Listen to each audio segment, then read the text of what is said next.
Assalamualaikum dan selamat sejahtera. Saya akan membentangkan pengenalan bagi tajuk kami iaitu definisi dan konsep perlembagaan.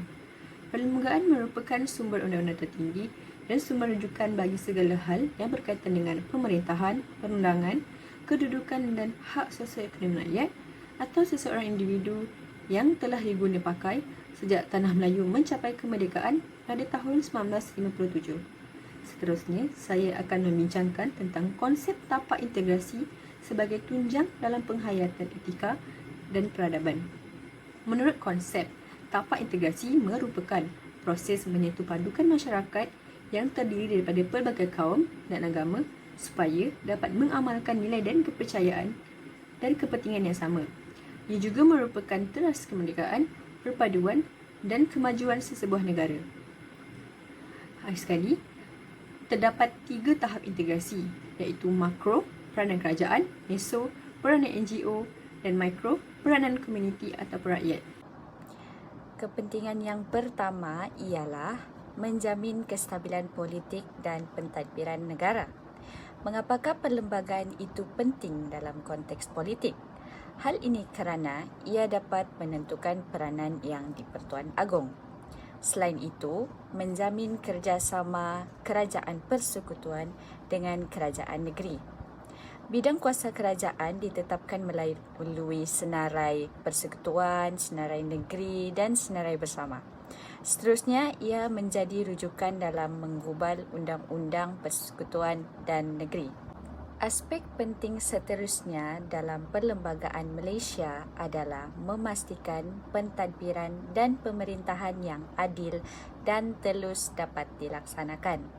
Pembentukan Malaysia melalui kerajaan pusat adalah berdasarkan demokrasi berparlimen. Ini dapat dilakukan melalui proses pemilihan yang memberi hak untuk rakyat memilih wakil mereka. Kepentingan seterusnya adalah melindungi kepentingan semua kaum dengan jaminan keadilan sosial antara kaum. Perlembagaan merupakan undang-undang yang menentukan orientasi pemerintahan kerajaan. Perlembagaan berada pada kedudukan yang tertinggi dan perlu dipatuhi oleh semua individu. Kita dapat lihat dengan jelas bahwa rukun negara yang ketiga yaitu keluhuran perlembagaan menunjukkan perlembagaan menjadi undang-undang utama dan sebagai panduan kepada segala urusan pentadbiran negara. Perlembagaan ini dapat menjamin satu pentadbiran yang bersih, cekap, jujur, dan juga adil. Di Malaysia ini terdapat pelbagai kaum dan perlembagaan mampu melindungi semua kaum dengan jaminan keadilan sosial. Antara kaum yang wujud adalah kaum Cina, India, dan Melayu. Kaum terbesar. Macam itulah. Untuk menjamin berlakunya keadilan sosial ni, kebebasan sosial dihadkan. Dalam arti kata lain, seorang itu diberi kebebasan bersuara, tetapi tidak dibenarkan bersuara mengenai perkara yang menyentuh isu sensitif seperti hak keistimewaan orang Melayu dan Bumi Putra, bahasa Melayu sebagai bahasa kebangsaan, dan agama Islam sebagai agama rasmi persekutuan. Seterusnya, contoh lain yang menampakkan bahwa perlembagaan penting dalam melindungi semua kaum ini, kita dapat lihat dalam perkara 149 berkenaan perundangan menentang perbuatan subversif dan tindakan yang memudaratkan ketentraman awam. Dalam perkara ini, dapat kita lihat bahwa sebarang perbuatan atau perkataan yang dilontarkan yang mampu menimbulkan perasaan niat jahat dan permusuhan antara kaum yang berlainan atau golongan penduduk yang berlainan boleh dihentikan atau dapat dicegah kegiatan tersebut untuk mengelakkan sebarang keganasan berlaku. Antara tujuan lain yang penting dalam perlembagaan ialah menjamin keselamatan dan kesejahteraan rakyat. Perlembagaan yang ditetapkan memberi ruang kepada orang ramai peluang untuk bersama-sama mengekalkan keharmonian negara dengan menggunakan hak asasi. Orang ramai boleh menggunakan hak asasi seperti kebebasan bersuara, tertakluk kepada akta hasutan dan beberapa akta lain. Ini bermakna walaupun setiap rakyat bebas menyuarakan pendapat dan pandangan, tindakan masih boleh boleh diambil di bawah undang-undang sekiranya terdapat seseorang yang mengganggu keharmonian masyarakat. Rakyat mempunyai peranan mereka masing-masing dalam mengekalkan kesejahteraan setempat. Sesebuah negara yang berperlembagaan dengan menjamin keselamatan dan kesejahteraan rakyat dapat memberi kehidupan yang aman dan memberi ruang kepada rakyat untuk bersuara. Ini memberi kesan yang positif bagi setiap rakyat yang ingin menyuarakan suara mereka dalam negara. Salah satu kepentingannya dalam menjamin kesejahteraan ialah mengukuhkan perpaduan antar kaum. Kita semua tahu bahawa rakyat yang tinggal di negara kita terdiri daripada pelbagai kaum, bangsa dan agama. Setiap daripada kita berbeza dengan generasi terdahulu dalam setiap cara yang mana datuk dan nenek kita dapat menunjukkan sikap bertolak ansur di sebalik keperitan hidup pada masa itu, mewujudkan masyarakat yang pelbagai. Dengan wujudnya perlembagaan Malaysia, hak dan kebebasan warga negara terjamin. Sebagai contoh, rakyat Malaysia berhak mendapat perlindungan sama rata daripada pihak berkuasa seperti polis dan tentera, sekaligus menjamin keselamatan diri dan negara. Malaysia adalah sebuah negara yang tertakluk kepada perlembagaan dan undang-undang. Jadi setiap rakyat Malaysia harus mematuhi peraturan dan perlembagaan tersebut. Dan hampir setiap tindakan manusia ni melibatkan pengaruh undang-undang dan peraturan. Jadi umum sedia maklum, rakyat yang menetap kat negara kita ni terdiri daripada pelbagai kaum, bangsa dan agama.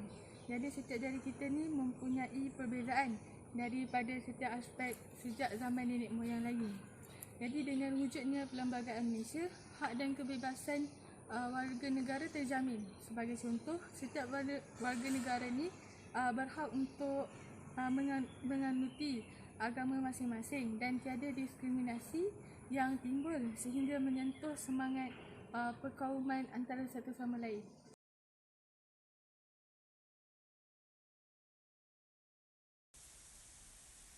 Langkah yang seterusnya ialah menubuhkan jawatan kuasa pengurusan isu perpaduan. Perpaduan merupakan penyatuan dan darjah serta jenis penyatuan yang dapat mempamerkan sesebuah masyarakat ataupun kumpulan tersebut. Hal ini merujuk kepada perhubungan di antara manusia. Oleh itu, langkah ini dapat mengenal pasti isu yang menjadi polemik yang berupaya menggugat keharmonian dan perpaduan masyarakat.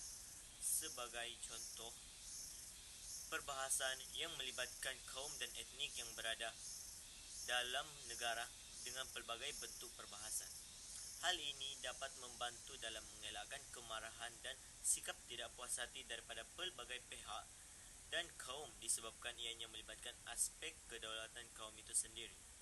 Dengan adanya langkah ini akan membantu mengurangkan jurang pelbagai pihak sehingga mewujudkan perpaduan sosial yang berlaku dalam kalangan masyarakat dan negara sejurus meningkatkan interaksi di antara kaum. Langkah yang lain iaitu mewujudkan pasukan pemantau isu-isu semasa perpaduan di media massa. Langkah yang kelima ini mewujudkan pasukan pemantau isu semasa perpaduan di media massa untuk menyebarkan berita-berita positif dan juga dapat sedikit sebanyak dalam meningkatkan lagi perpaduan dan interaksi dalam kaum. Perkara ini akan dipandang tinggi oleh kaum tersebut dan menjadikannya sebagai kedaulatan mereka sejurus dapat mewujudkan keharmonian dari pelbagai lapis masyarakat. Sebagai contoh, menyebarkan berita-berita positif mengenai kaum itu sendiri dan budaya tersebut dari aspek perkawinan, tradisi, kepercayaan dan juga sebagainya.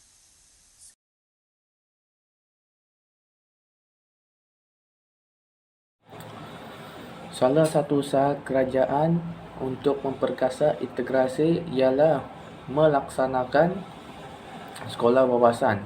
Definisi sekolah wawasan ini ialah merupakan satu sekolah yang menempatkan semua bangsa dan agama belajar dalam satu kawasan yang sama. Hal ini dikatakan kerana kewujudan sekolah wawasan adalah bertujuan untuk melahirkan generasi yang baharu yang bersifat mencintai negara. Impak daripada penubuhan ini, kita akan dapat melahirkan satu generasi yang mempunyai perpaduan yang erat agar negara kita dapat hidup dalam keadaan yang harmoni. Maka tidak dapat dinafikan lagi Dengan kewujudan sekolah berbahasan ini, perpaduan dalam negara kita akan jadi lebih mantap.